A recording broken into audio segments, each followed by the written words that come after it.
So, needless to say, last episode was a little bit controversial, as I expected it to be. I knew once we reached this point in the series, we were going to have to make tough decisions, and it absolutely was a tough decision to get rid of Taylor Radish, to get rid of Riley Tufney. Riley Tufney, Evgeny Svechnikov, Giovanni Smith, Dominic Turgeon, Tom Wilson, not so much. Andreas Athanasiou, not too much. Nick Baptiste, someone who I thought would be a staple on our third line throughout this series. Luke Green, a wonderful free agent signing for us.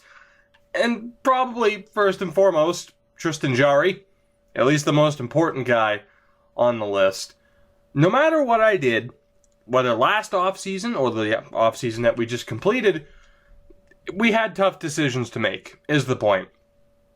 But regardless, we still have a very, very strong lineup as we head into this next season and as we begin our journey to hopefully becoming the two-time Stanley Cup champions. Now, it was a bit of a surprise to win the Cup in the first place, especially with how that last postseason went.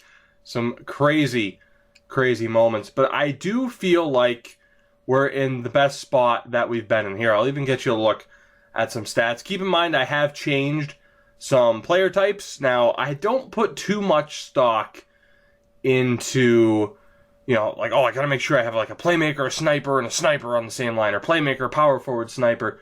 I just assign the player types to what best fits their attributes. Owen Tippett is a monster, by the way. And there are a couple of instances with, say, Dylan Larkin. You could argue two-way, you could argue playmaker, but for the most part, that is just what I go with. Whatever their best player type is what I happen to assign to the individual. Now, this season in particular is going to be very, very interesting. Now, I went back and forth so many times in the last episode. Do I want this guy? Do I want that guy? But this guy's trade value. The only reason Andrei Svechnikov is still here is because his trade value was much higher than expected. And I should note, too, defensively, we're in an interesting spot where we have 5 defensemen listed as top 4. So I'm going to try Nurse on the third pairing, and we'll see how much he complains. Because for the most part, you look at the future of this defense, it's our current top 4. It absolutely is. You have Hronek, Liljegren, Dahlin, and Haig. Those are our guys. As we kind of sort of expected, I didn't expect Hronek to become as good as he has. We've had a couple of other defensemen in this series who I thought might have that spot, but it ended up being him. I don't know. I don't want to sit here for too much longer trying to justify the moves that I made. We're still in a very good spot. And the fact is, changes are going to continue. Changes are going to continue when you look down at the AHL, which of course I'll give you a look at in a second. The big question for us is, what can Ian Scott do? A lot of people not happy about me trading Tristan Jarry. I wasn't happy about having to trade Tristan Jarry. And yes, some of the stats are concerning, like a 71 poise rating is pretty damn low. But the plan from season 1 was for Ian Scott to be our goaltender around this time. Now is his chance. Now is his chance. It's the last year of his entry-level deal. He's an 86 to 87 overall, depending on the team morale. It's his time. It's his time, and we'll see what he can do. And then, like I mentioned, down in the AHL, we have some insane prospects because of the caliber of players we've been trading. Yes, we gave up a lot to get these guys, but what a crop of talent this is. Tommy Hagman, medium elite. Stuart Pascale, medium elite. Vic Marsh, who we took number 1 overall in the last draft, medium elite at 79 overall. Joel David, medium elite. Kelly Chow is medium top 9, but he's an 81 overall. It's, like I said, changes are going to continue. And then defensively, of course, somehow Yoki Harju is only minor league top 2, but he's an NHL-ready defenseman. There's a very strong chance that if Darnell Nurse starts complaining about ice time, I might trade him and Yoki Harju will get the chance at the NHL level. Defensively, though, I mean, we do have some good prospects still, with mainly Andre Yamelin and Bouchard, along with Yoki Harju. Aside from that, though, the defense is pretty much set. I mean, like I mentioned, our top 4 is set in stone. Anyway, I spent way more time on that than I expected to. It's time to begin the sim on this season. Again, the journey to winning, just the journey to winning in general, and the journey to what hopefully becomes our second consecutive cup begins right now. Now, like I said, I don't know what to expect, but I'm just going to sit back and enjoy this season. Of course, if we struggle, there might not be too much to enjoy, but I'm intrigued. I am very much intrigued to see if I made the right choices. Very much intrigued. Was it the right decision to trade Taylor Radish over Cole Lind? Was it the right decision to keep Taylor Hall for another season, as Yamelin goes down to injury and we're going to have to replace him manually just to make sure a certain defenseman gets into that lineup, and it's probably going to be Svensson, or is it Eklund? Again, I hate not being able to use the triggers. They're both righties. Eklund's medium top 6, Svensson's medium top 6, so we'll go with Eklund. He'll be in the lineup. We'll bump up Perron to the second pairing, and we'll keep going. So many questions, though. Baptiste, was it the right idea to go with the youth on that fourth line? Robert Thomas, Benoit Giroux. Was it the right call to go with them over veteran players like Tom Wilson and Andreas Athanasiou? Granted, Tom Wilson might not be like a true veteran, but compared to some of the other players currently on our team, he is absolutely a veteran. Let's get Yamelin back into the lineup here, and then at the NHL level, we need to put Luukkonen, who is our new backup this season, of course. He'll play against the Vancouver Canucks. What can he do? He gets a 1-0 shutout, and we're off to a good start. 4-0 for the Detroit Red Wings. Not too shabby. Of course, it's very early.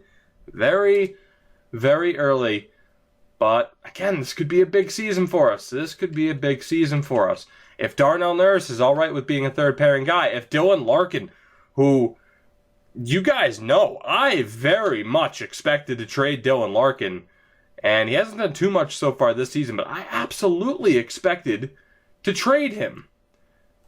And then magically during the playoffs, he decides to be the Dylan Larkin that we always wanted him to be, and just like that, he sticks around on this team. I expected to get rid of him. I honestly thought the second line this year was going to feature Dahlin and Taylor Radish. Did I change the goaltending back? I don't think I did I? You know what, guys, I genuinely can't remember, and I'm sorry. That happens when I try to talk about one thing and then work the menu the other. But the second line this year, I honestly expected it to be, say, Formenton, Dahlin, and Taylor Radish. But Dylan Larkin earned the right to stay on this team. You never know. You never know. And if we get to the playoffs again, he could once again come up big for us, which is the hope. Which is absolutely the hope. It's just, man, Yamelin got injured again. It's not easy to make those decisions when we end up getting the roster into this shape. And it is what tends to happen whenever, I play one of these series, is we just get that prospect factory going. And it did happen in this series much more quickly than I expected it to. Like very, very early on. I mean, it only took a couple of seasons to where magically we're ending up with draft picks. We're being able to trade for top-notch prospects, and it begins. I mean, look at the players that we have here. Most of whom we didn't even draft. We didn't draft Owen Tippett. We didn't draft Alex Formenton. We didn't draft Cole Lind. We didn't, of course, draft someone like Taylor Radish, who was already drafted by the Tampa Bay Lightning in real life by the time we started the series. I don't know how to explain it. I don't know how to explain it. And here I am, sitting here saying, I don't want to sit here and try to justify my moves. It's not necessarily me trying to justify the moves. I'm still, unsure. of if I made the right moves, you know? I mean, especially someone like Tristan Jarry and a couple of other players for sure. Let's drop goalie down to the fourth line. We'll play Wake too. We changed to a sniper. He could probably be a sniper at the NHL level. I mean, my God. If I were to put him with someone like Jonathan Dahlen on the second line, he could be a beast. Although, granted, he only has one goal at the NHL level so far. I do want to check. Ian Scott, .933 save percentage so far through 6 games. Small sample size, but so far, so good. Hopefully I didn't just jinx that. But, again, I have a little bit of faith in our goaltender. He was going to be our goaltender from the start. It was him or potentially Michael DiPietro, depending on how that first draft went. Ian Scott was the guy, and now is his time to prove himself. So far, so good. So far, so good. Let's get Vic Marsh back into the lineup, and I know he's not fully healthy, but hopefully he avoids injury, unlike our defenseman, Emelin, or Yamelin. Call him what you will. Now, unfortunately, I should have put our backup goalie in. We have a 9-2 record through 11 games. The hope is, of course, to make it to the All-Star break in this episode, and then have the next episode, be the second half of the season. As far as trade deadline goes, I don't know if I plan on doing anything. I don't necessarily know if we have to. The AHL team, like I said, for the most part, we do have some players, of course, that will be graduating to the NHL at some point, or being traded because they're too good for the AHL. But for the most part, now is the time where we just figure out what our core is going to be. But like I said, at the AHL level, you have guys, like Martel, Kujawinski, basically the bottom 6 that aren't our players and that we had to sign on just to keep that team competitive. Which, like I said, we always end up hitting that point eventually.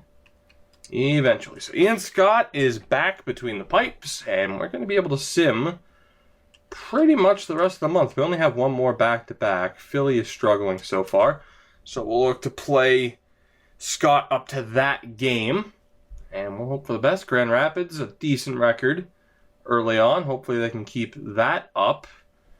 Be interesting to see what kind of progression, as, damn it, another injury, this time Yoki Harju. It'll be interesting to see what kind of progression we get from our goaltender. Of course, we have Dan Streit, medium starter, and Bancroft as the backup medium fringe. Neither guy is probably going to push for even the backup spot, and if they do, I don't think they'll be good enough to take that spot. But, yeah, it's mainly about, keeping the goaltending in a decent spot. But let's see here. Eklund, Perron, Yemelin. Yeah, that's good. Dmitry Frolov, despite being low top 4, does have some solid potential as an offensive defenseman. It'll be intriguing to see his progression. Obviously, I don't put too much stock into low potential players, because why would you? The game certainly doesn't give you a reason to do that. But every once in a while, you'll see a low potential player turn into a beast, and maybe he can do that for us as we continue. I don't even want to say it. I didn't say it. Okay, good. We beat the Bruins. Things are looking okay. Things are looking okay. And there it is. Yeah. Anytime I start to get even slightly positive, the game's just like, oh yeah, I'll show you. I don't know why. Now, it sucks that Yoki Harju's injured right now. It really sucks that he's injured. We're probably going to have to call up Evan Bouchard. Yeah, well, damn. Oh, you know who we can call up? We can call up Rolau, who is in the CHL. We can call him up, and that way I don't have to screw with the AHL lineups, because I did go through both teams and properly set up the power play and penalty kill lines, and I'm hoping that can help lead us to success this season. So, interesting spot for Sylvain Rolau, as he gets to play with Darnell Nurse. Has Nurse complained about ice time? Yes, he has. Yes, he has. It was only once. But like I said, that has to stick. I mean, Nicholas Hague, he's still only 22. He's still only 22, and he is a plus 21 along with Hronik. That is absurd. So Darnell Nurse, someone we didn't expect to get in this series, but when he's magically available through an RFA contract, because Edmonton was just too stupid to hold on to him, we got him for a second-round pick back in the very first offseason? That's one of those moves that you just don't expect to happen.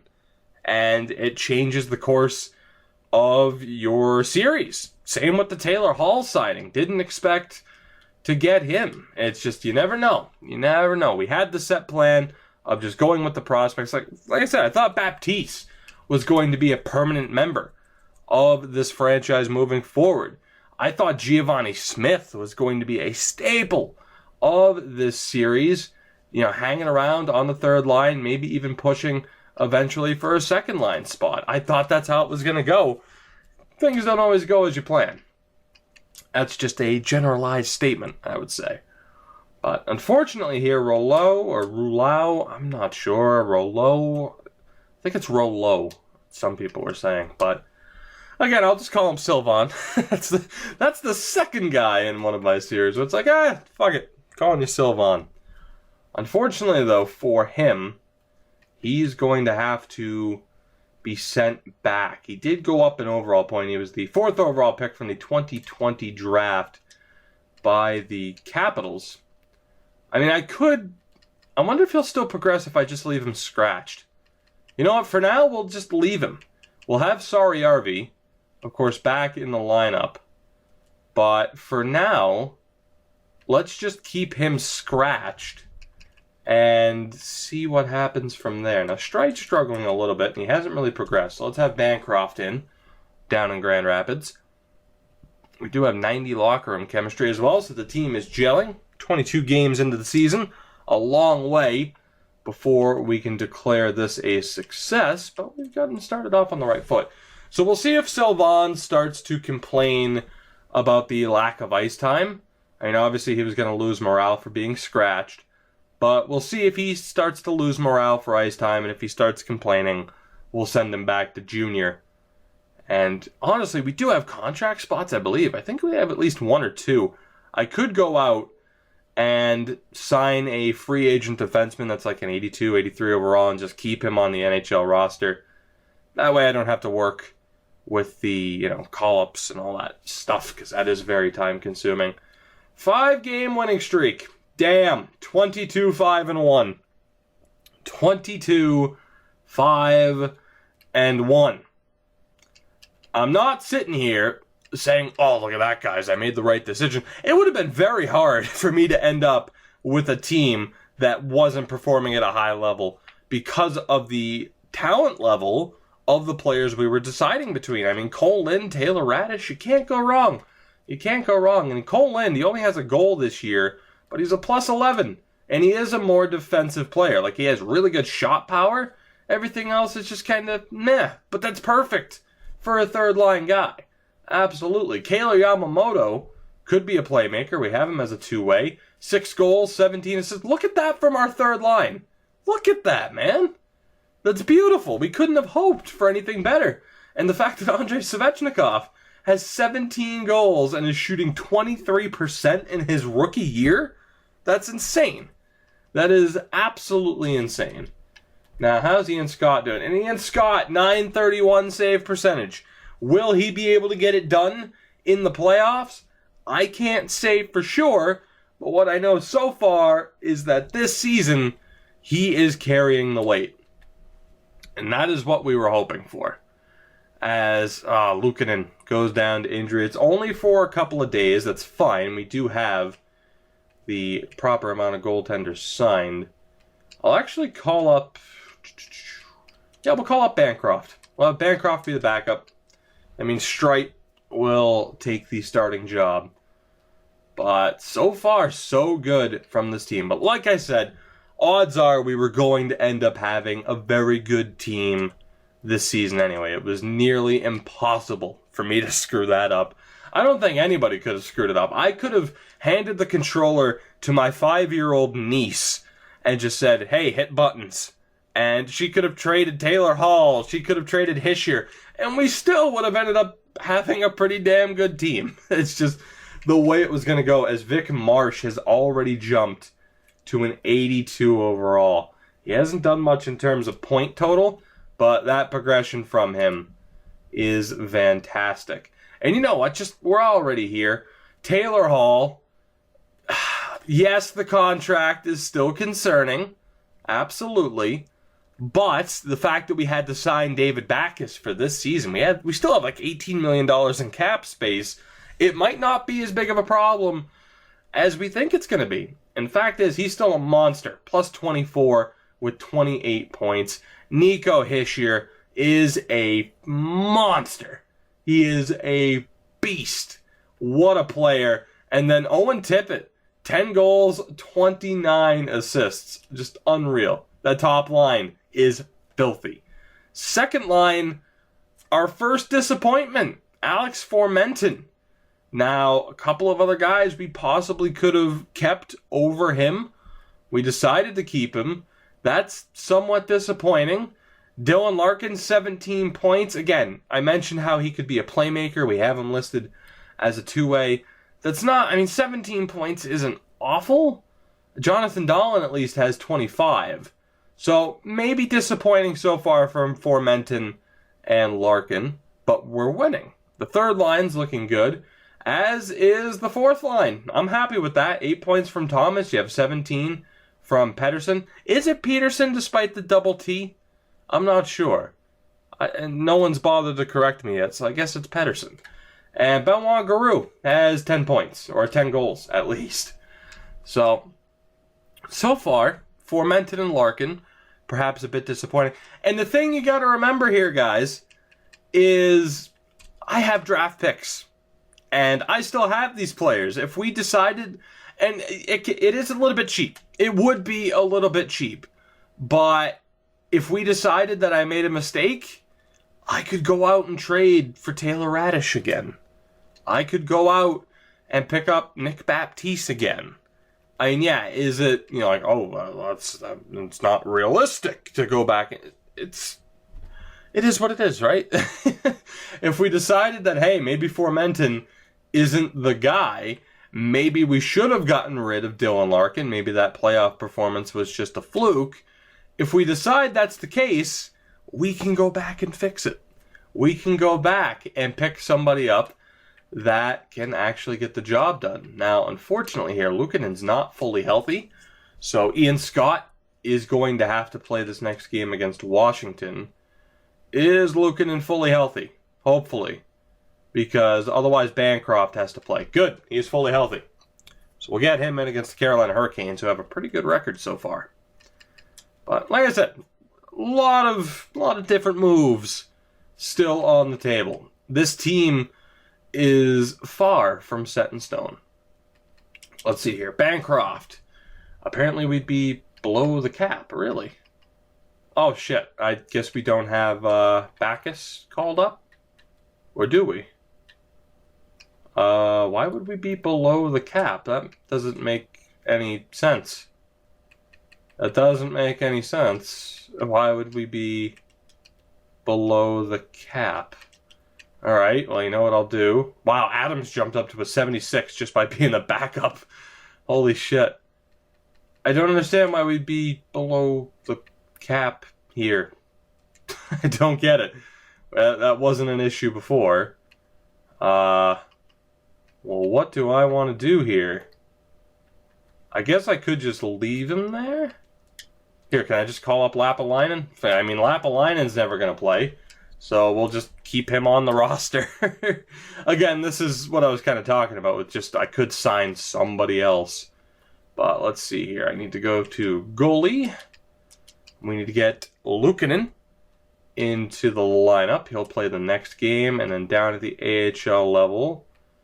Despite Adams progressing, we're going to put Bancroft back in as the starter. And we're good to go. Is Yoki Harju still injured?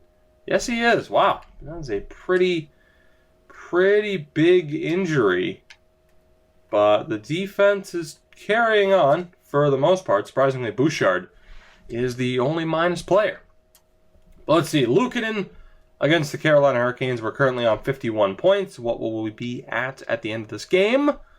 Still 51. So that is a loss. 25-6-1 on the season. Yamamoto and Lind, 87s on the third line. It's a beautiful sight. It's a beautiful sight. Now, we are a little bit behind schedule here. Still in December. We have about another month to go. And as long as there's not too many back-to-backs, which it doesn't look like there is. Doesn't look like there is. As long as we can avoid injury, we should be good to go. Now, I am going to have to keep a close eye here. We'll have to sit into this game on the 31st to make sure that Yoki Harju is put back into the lineup so that he doesn't lose any morale.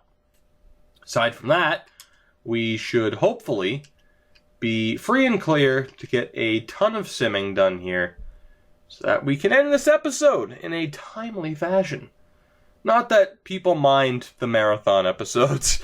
That's been incredibly humbling for me, is the fact that I've been able to put up a 20-minute video, 45-minute video, an hour-plus long video, and the views are still consistent. That's fucking awesome. You guys are amazing for that. Because it's not easy for me to... Oh, I didn't mean to... That was just habit, sorry. It's not easy to put up a video that's that long and just have the confidence that, oh yeah, people are totally going to watch this. You know, they're going to watch every second of it just like they would with every other video. Like, no. It feels like a gamble to put up however long that last video was, an hour and 20 minutes. But, like I said, you guys are incredible. So I thank you for that. I absolutely thank you for that. But getting back on track here. Getting back on track. The last day of 2021.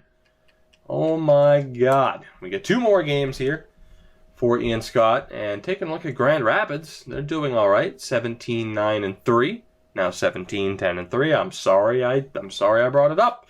Liljegren goes down. And that's what I was talking about with the injuries. The good thing is Rollo is there. Or Rollo.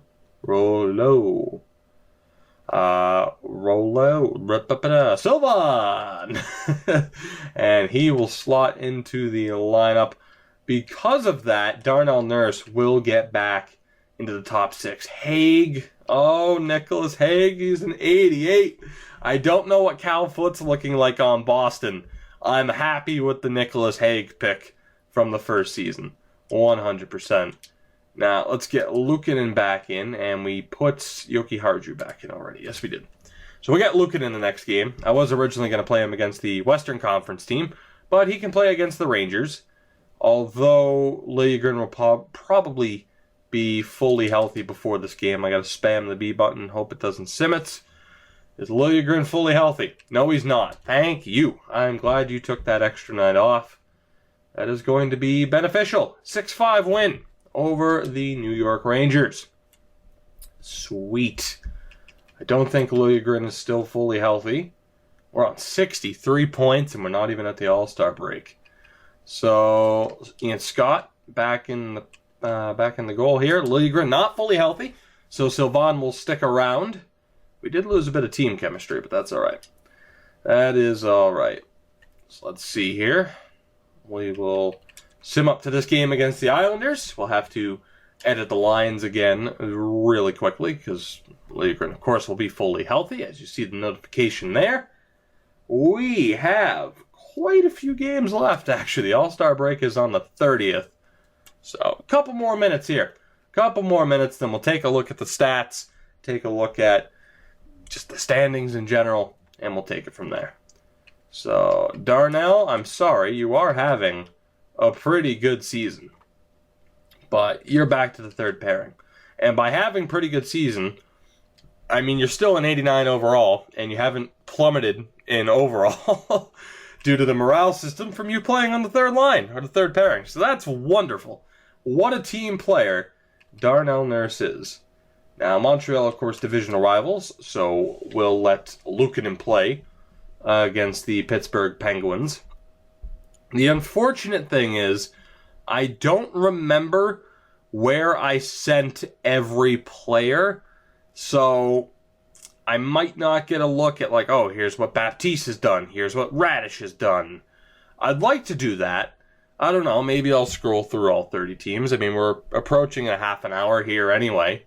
So let's, 5 more minutes to scroll through the teams really quickly to double check how some of our old pals are doing. We are on 73 points. We have a 10-point lead on Ottawa.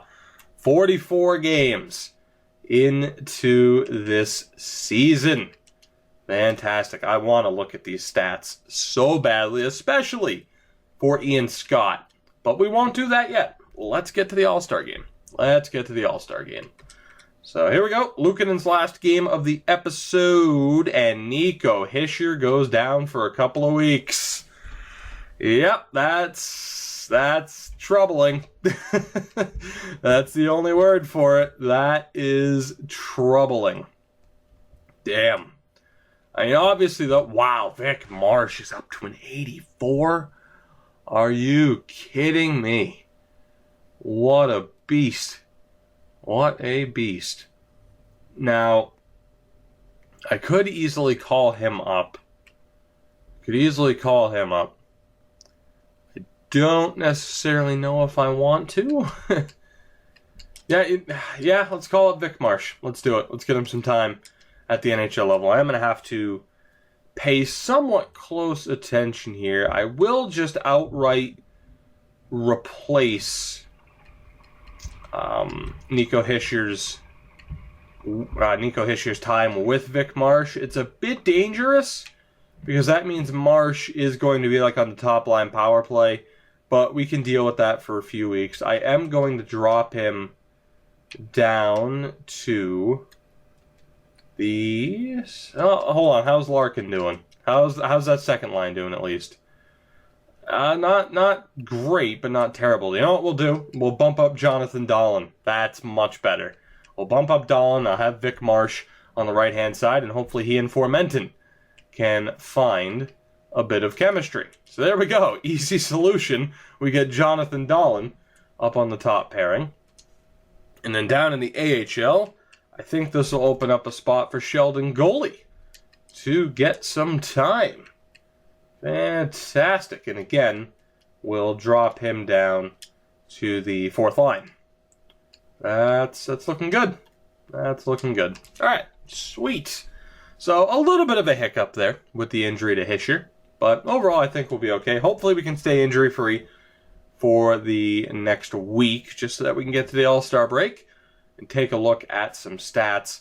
We do lose 7-1 to the Anaheim Ducks in our last game as Brent Perron goes down to injury. We'll just do the replace player option. That's fine. So we finished, though, as we hit the All-Star break, with a 37-9-1 record. Holy hell. That is amazing. Grand Rapids as well, struggling a bit, but not a terrible record. They're not running away with the league, and I didn't necessarily expect them to. But the fact through 47 games, we have 75 points, that is great. That is awesome. So let's take a look here at some stats. I do want to look league-wide really quick. Are we currently leading the way in the President's Trophy race? You bet your sweet ass we are.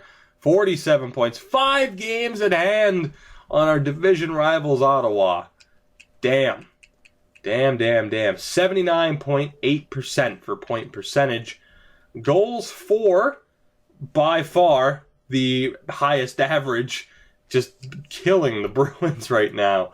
So the highest goals for. Goals against, surprise, surprise, guys, we have the best offense and the best defense.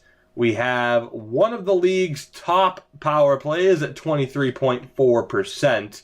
And penalty kill-wise, we have one of the league's top penalty kill. A 23-3-1 home record. The Little Caesars Arena is a fortress for the Red Wings.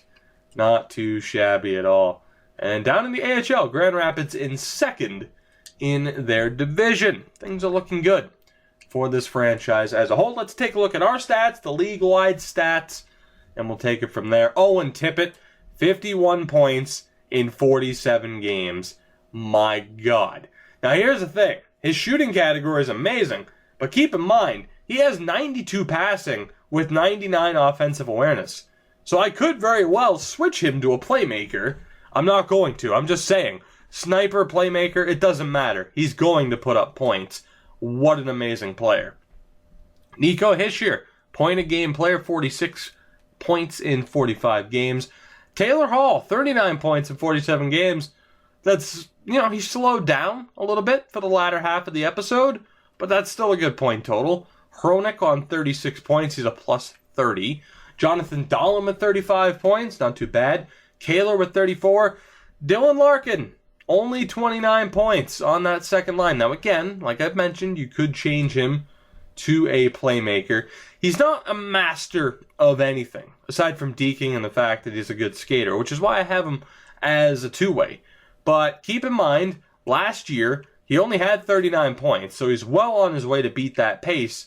But remember what he did in the playoffs, 14 points in 23 games. That's why he's still here.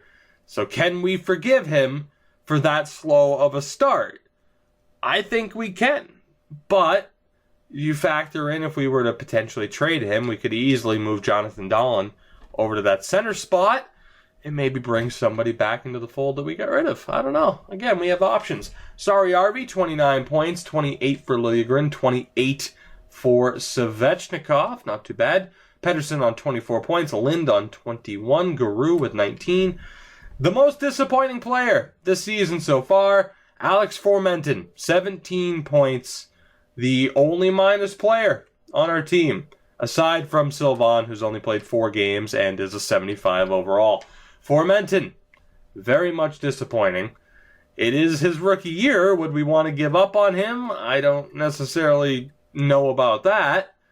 But, yeah, needless to say, a disappointing season from him so far. And the fact that Nicholas Hague is also a plus 30. That is fantastic. And now the moment of truth. Ian Scott, 41 games played, a 33-6 record with a .933 save percentage. I don't regret trading Tristan Jarry at this point in time. I think we're all right. Will he do that well in the playoffs? I don't know. But so far, so good from Ian Scott, and you have my vote of confidence, no doubt about it. And quickly down in the AHL, Pascale, 39 points. All right, so we're not getting a tremendous, we don't have someone who's running away with it like Eli Tolvanen or something like that. But for the most part, that's looking pretty good. I can't even begin to remember all of the trades that I made and where I sent certain players. But speaking of Eli Tolvanen, he is currently leading the league in points. Admittingly, he would be where Alex Formenton is right now. I don't know why he's performing at such a high level. 92 offensive awareness, sure. The passing is surprising. I'm shocked he has 26 assists. He's getting it done. He is absolutely getting it done for the Minnesota Wild right now. Vladimir Tarasenko second in scoring, and then Owen Tippett up there as well.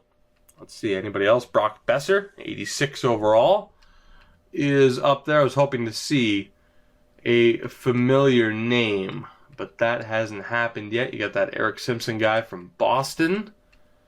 Any familiar names? Albert Kubel's been up there for the Philadelphia Flyers quite a bit. Anthony Mantha in Vancouver, 41 points in 48 games. We got rid of him long ago. Not really, but we got rid of him some time ago. He's having a decent enough season. Let's take a look here at rookie skaters really quick. It is Vanya Lodnia for the Florida Panthers. Rasmus Asplund up there for the Sabres. Velarde.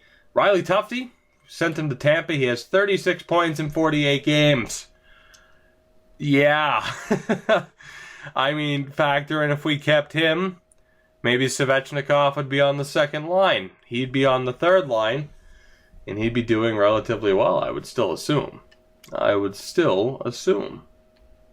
Let's see here.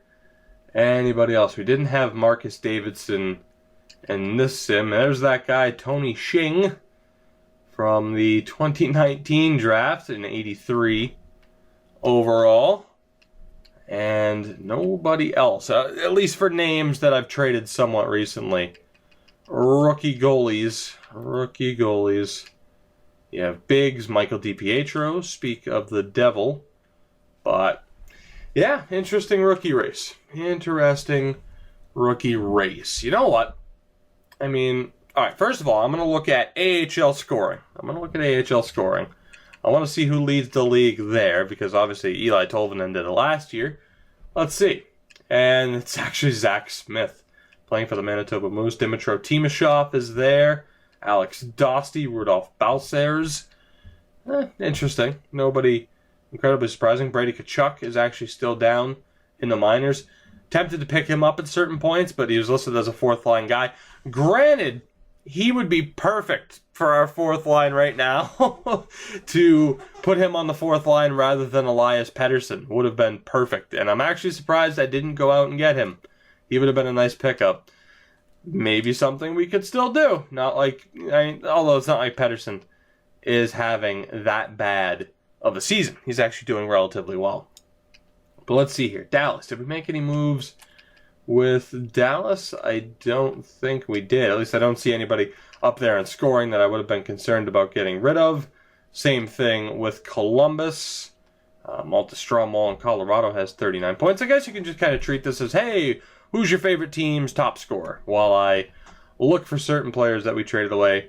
Rube Heinz, who we passed on in free agency so long ago, is an 87 overall, 35 points in 47 games. That would have been miserable to deal with. And there's our first guy, Taylor Radish, 26 points in 47 games. Not too bad. And on the second line, how would he look with Dahlin, Larkin, Radish as our second line? I think that'd still be pretty damn good, but it's tough to say. It really is tough, though, because we're winning. But Pettersson, trade him out for Tkachuk from Vancouver for the fourth line. I might still do that. Formenton for Taylor Radish to potentially improve the second line. I'm not against that. But is Formenton still going to develop? Is he still going to turn into a decent player? There's still a great chance of that. Evgeny Svechnikov, who we could have kept, 24 points in 50 games for the Buffalo Sabres. Not terrible. I don't necessarily regret getting rid of him. Luke Green's having a decent season for the Sabres. Let's see. Charlie McAvoy, up to a 91, of course, having a decent season. Arizona doesn't have anybody that I'm concerned with. Anaheim, Cale Makar, someone who I was tempted to get on numerous occasions. We never went after him. And it looks like that might have been the right decision. Winnipeg.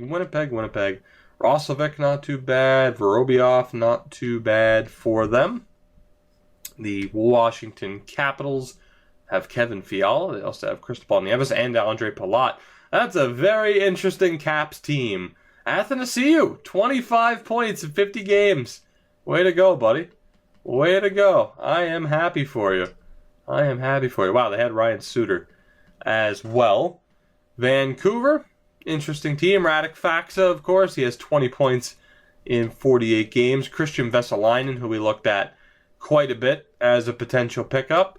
And Giovanni Smith, 11 points in 48 games. Interesting for him. And actually, didn't we send Jari to Washington? Yes, we did. How's Tristan doing? A 930 save percentage in 42 games. Well, technically, Ian Scott has him beat. And Van Pottelberg is struggling. That is unfortunate. I don't remember what other goalie we had and where we sent him. So I can't... Oh, it was Joseph Wall. It was Joseph Wall. Didn't I send him to... It was New York, wasn't it? Let me go check really quick. Fuck it, because I don't want to switch back to this. Was it New York? It wasn't. I don't know where Joseph Wall is at the moment. I could probably find him if I looked hard enough. I don't care all that much. As you get a look at the Toronto Maple Leafs. Tampa. Of course, they have Riley Tufte, who is doing pretty damn well. Not too shabby there. St. Louis Blues, their roster's still looking okay. They could be having a decent season. For Toronto in San Jose, Casey Middlestott also still there. Darren Helm, 18 points, 51 games, a former player. For us, of course, Pittsburgh, couple of decent names there, but nobody that we're missing. Philly, still looking... Yeah, Philly actually has some good pieces there. The Ottawa Senators still have Hoffman, Ryan, Erik Karlsson. Nice that Ottawa has been able to hold on to Erik Karlsson in the season. And, of course, they have Colin White, who I added at the game, 34 points in 52 appearances. The New Jersey Devils, not looking too bad. Nashville still holding on to the majority of their core. The Rangers, Jimmy Vesey, 38 points, still holding on to a lot of their players. The Islanders still looking all right. Of course, they picked up Lucas Bengtsson. Actually, hold on. The Islanders, Daniel Brickley, 18 points in 48 games, and Nick Baptiste, only 16 points in 46 games. They also have Ryan Sproul as well, 85 overall. Quite a few former Red Wings on the Islanders at the moment. The Habs still looking decent. They could continue to be trouble. Of course, Eli Tolvanen continuing to do well for the Minnesota Wild. LA still looking okay. Still looking all right. Florida, Lodnia doing well for them. Edmonton, Connor McDavid, 40 points in 50 games. He's a 98 overall. That is absurd. Gustav Nyquist, 21 points in 50 games for the former Red Wing. And that is it. So I feel like there were definitely some names that we didn't see, but that's all right. And that does it for this episode. Just like that. That does it for this episode. You get a nice little tour of what's going on in the league at the moment. But through 47 games, we are on fire. 75 points, a 37-9-1 record. And again, while there's still room to make moves, still room to make tweaks, maybe it would just be best to stand pat this time, despite that second line being a little bit disappointing. But guys, that'll do it for this one. Let me know down in the comments below what you thought of this episode and of everything that I mentioned as far as potential moves, the players that we traded away. Let me know down in the comments below. Always look forward to a good discussion. And yeah, that'll do it, like I said. So until next time, guys, if you enjoyed this episode, of course, make sure to hit that like button to help support the channel. Subscribe if you haven't already. We are still on the road to 5K for the 2-year goal. Still hoping for a very big summer for this little channel of mine. Thank you very much for watching once again. I'll catch you guys in the next one. I stammered through that. I will catch you guys in the next one. One being the next video. You get my point. Goodbye. Go check out Bork's Battalion and Matthews vs. Line while you're at it. That was uploaded yesterday. Go watch those.